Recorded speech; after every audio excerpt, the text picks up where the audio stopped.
જિલ્લાના બબરજર વાડી શાળા નંબર 2ના દિવ્યાંગ શિક્ષિકા બન્યા વિદ્યાર્થીઓ માટે સપોર્ટ સિસ્ટમ। જામનગર જિલ્લાના બબરજર વાડી શાળાના 2ના દિવ્યાંગ શિક્ષિકા બન્યા વિદ્યાર્થીઓ માટે સપોર્ટ સિસ્ટમ।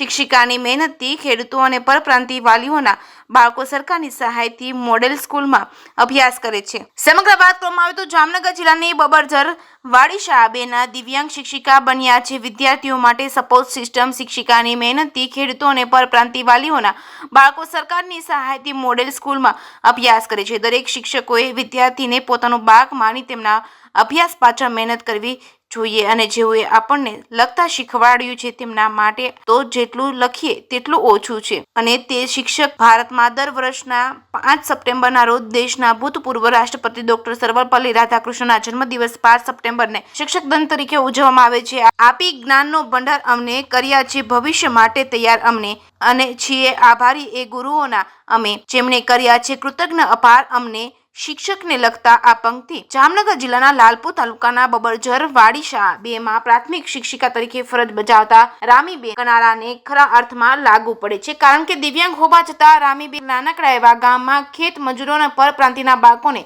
શિક્ષણની સાથે એક સાચા માર્ગદર્શનની પણ ગરજ સારે છે। છેલ્લા 14 વર્ષથી આ શાળામાં નોકરી કરે છે। વિદ્યાર્થીઓને જ્ઞાન સાથે ગમતથી ભણવાની પદ્ધતિથી દર વર્ષે તેમના 50% વિદ્યાર્થીઓ કોમન એન્ટ્રન્સ ટેસ્ટમાં ઉત્તીર્ણ થાય છે અને કોઈ પણ જગ્યાએ ટ્યુશન રાખ્યા વગર રામીબેન દ્વારા આપવામાં આવતા શિક્ષણથી વિદ્યાર્થીઓનો પાયો મજબૂત બનતા જવાહર નવોદયની પરીક્ષા પણ ઉત્તીર્ણ થઈ છે જ્યાં અભ્યાસ અર્થે જઈ શક્યા છે। શાળાએ જતા વિદ્યાર્થીઓના શિક્ષણ નહીં પરંતુ એક માં પોતાના બાળકનો ઉછેર કરવા માટે જેટલો પરિશ્રમ કરે છે તેવી રીતે જ રામીબેન પણ દરેક વિદ્યાર્થીને પોતાનું બાળક સમજીને અંગત ધ્યાન રાખી જ્ઞાન આપે છે। જેકેએસની ગુજરાતી સાથે હર્ષલ ગંધેડિયા, જામનગર। મારું નામ છે કનારા રામીબેન જેસાભાઈ। મારી નિમણૂક 2004માં થયેલી છે અને અહીંયા હું 2010થી નોકરી કરું છું।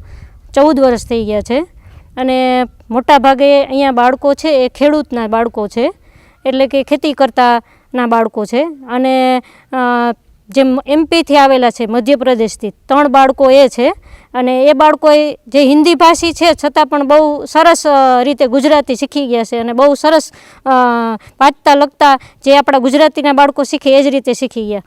અને બીજું એ કે અહીંયાથી મારે 15 કિલોમીટર હું રોજ મારી ગાડી લઈને અપડાઉન કરું છું અને બાળકોને જે ગુજરાત રાજ્ય સરકાર દ્વારા જવાહર નવોદય પરીક્ષા અને કોમન એન્ટ્રન્સ ટેસ્ટ જે લેવામાં આવે છે એની અંદર અમારા બીજું વર્ષ છે। બીજા વર્ષમાં એની અંદર કોમન એન્ટ્રન્સ ટેસ્ટમાં 50% રિઝલ્ટ આવે છે।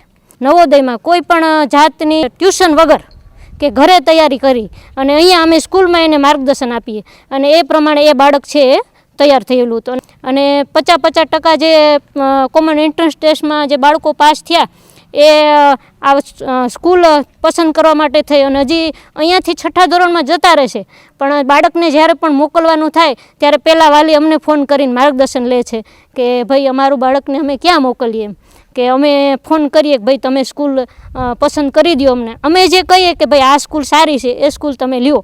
ચોથાવાળાને ને એ લોકોને કોમન એન્ટ્રન્સ ટેસ્ટ માટેની નવોદય માટેની એક્ઝામની તૈયારી કરાવીએ છીએ અને બહુ સરસ રિઝલ્ટ આવે છે।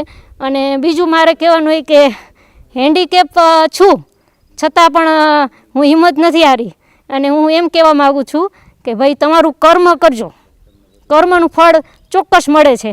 અને શિક્ષક તરીકે મારી એટલી જ વિનંતી છે કે ભાઈ મારું બાળક છે એમ માની અને તમે બાળકને ભણાવજો।